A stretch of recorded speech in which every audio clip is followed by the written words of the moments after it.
हरियाली तीज का पावन पर्व 27 जुलाई रविवार के दिन है। पंचांग के अनुसार सावन शुक्ल तृतीय तिथि को हरियाली तीज मनाई जाती है। इस बार हरियाली तीज में रवि योग भी है। रवि योग शाम को 4:23 से बनेगा, जो कि अगले दिन 28 जुलाई सोमवार को सुबह 5:40 को पूर्ण होगा। तृतीय की तिथि कब शुरू हो रही है, पहले आप वह भी समझ लीजिए। 26 जुलाई 2025 को रात को 10:41 पर हरियाली तीज की तिथि शुरू हो रही है, जो कि पूर्ण 27 जुलाई 2025 को रात को 10:41 पे होगी। ऐसे में अगर आप हरियाली तीज का व्रत रखना चाहते हैं तो वह आपको 27 जुलाई 2025 रविवार के दिन रखना है।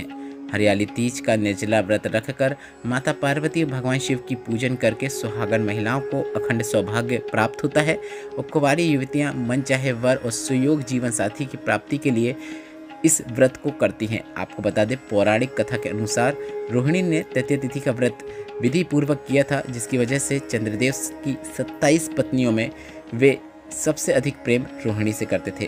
तो आप भी अपने अखंड सौभाग्य के लिए इस व्रत को कर सकते हैं। व्रत की विधि जो है वह इस प्रकार है। एकदम सरल पूजन विधि बताएंगे जो आप करें और अपने व्रत को पूर्ण करें। हरियाली तीज का पर्व सूर्योदय के साथ ही आरंभ हो जाता है। इस दिन महिलाएं पारंपरिक रूप से लाल रंग या फिर हरे रंग की साड़ी, चूड़ियाँ, मेहंदी और जितने भी श्रृंगार की चीज़ें होती हैं उसे धारण करती हैं। इस दिन 16 श्रृंगार करने का अत्यधिक महत्व है।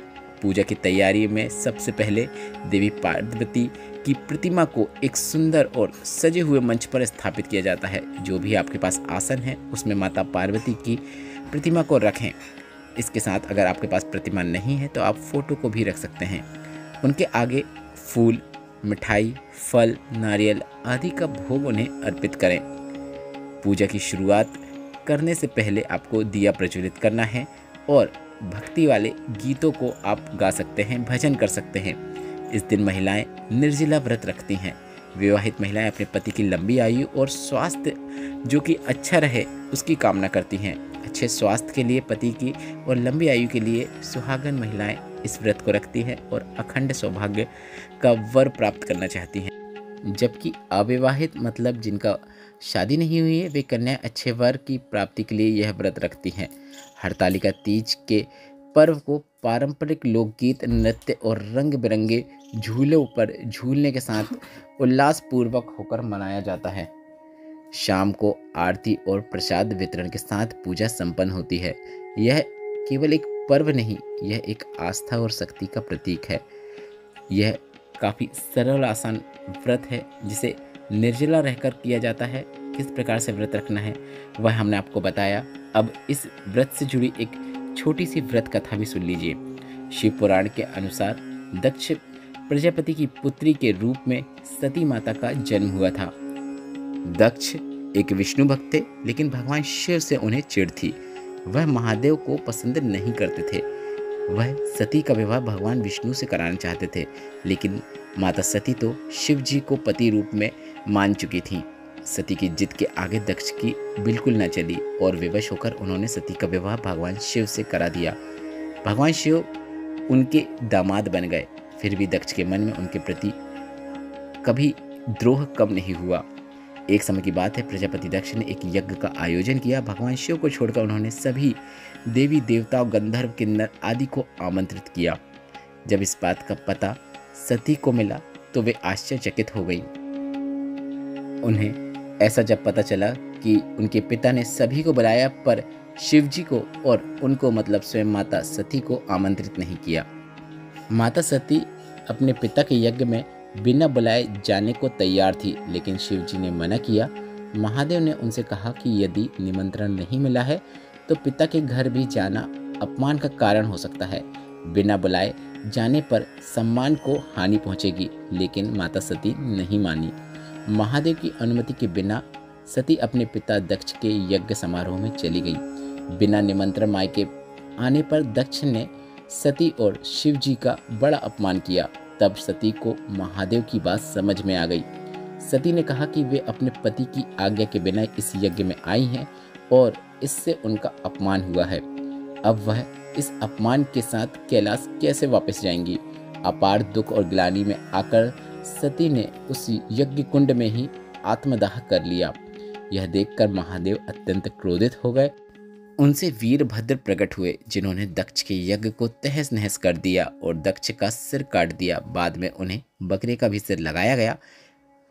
पति भोलेनाथ की बात न मानने के कारण सती को अपमान और आत्मदाह का दंड मिला। भगवान शिव से मिलन के लिए सती को 108 बार जन्म लेना पड़ा।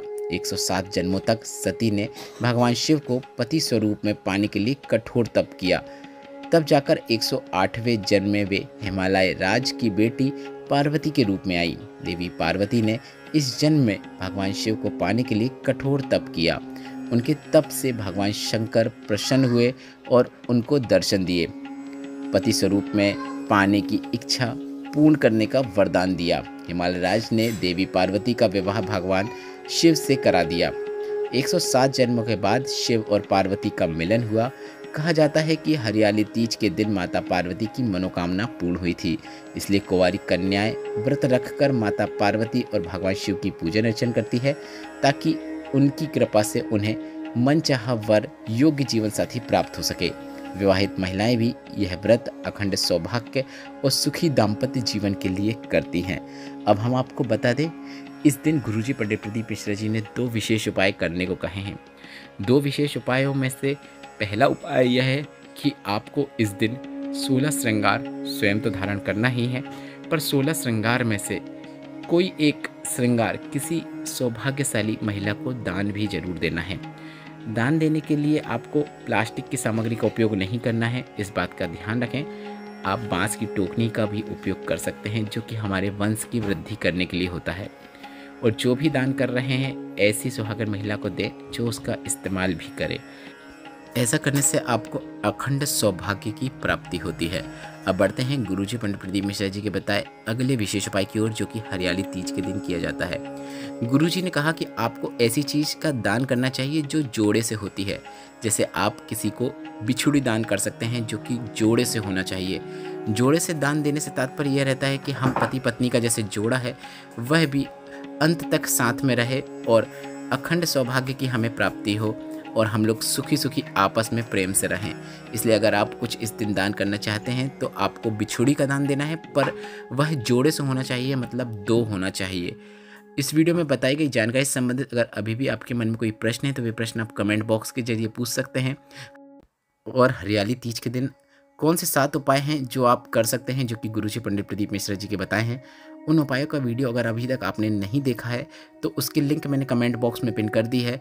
आज ही हमने वह वीडियो अपलोड किया है, बहुत से लोगों ने देख लिया है। अगर आपने नहीं देखा है तो इस वीडियो को देखने के बाद उस वीडियो को आप अवश्य देखिएगा। उस वीडियो को देखने के लिए कमेंट बॉक्स में दी गई लिंक पर टच अभी करें। वह वीडियो आपको अभी स्क्रीन पर भी दिख रहा है, अभी टच करके आप वह वीडियो यहीं से सीधे देख सकते हैं। इस वीडियो से संबंधित प्रश्न आप कमेंट बॉक्स के जरिए पूछिएगा। श्री शिवाय नमस्तुभ्यम। हर हर महादेव।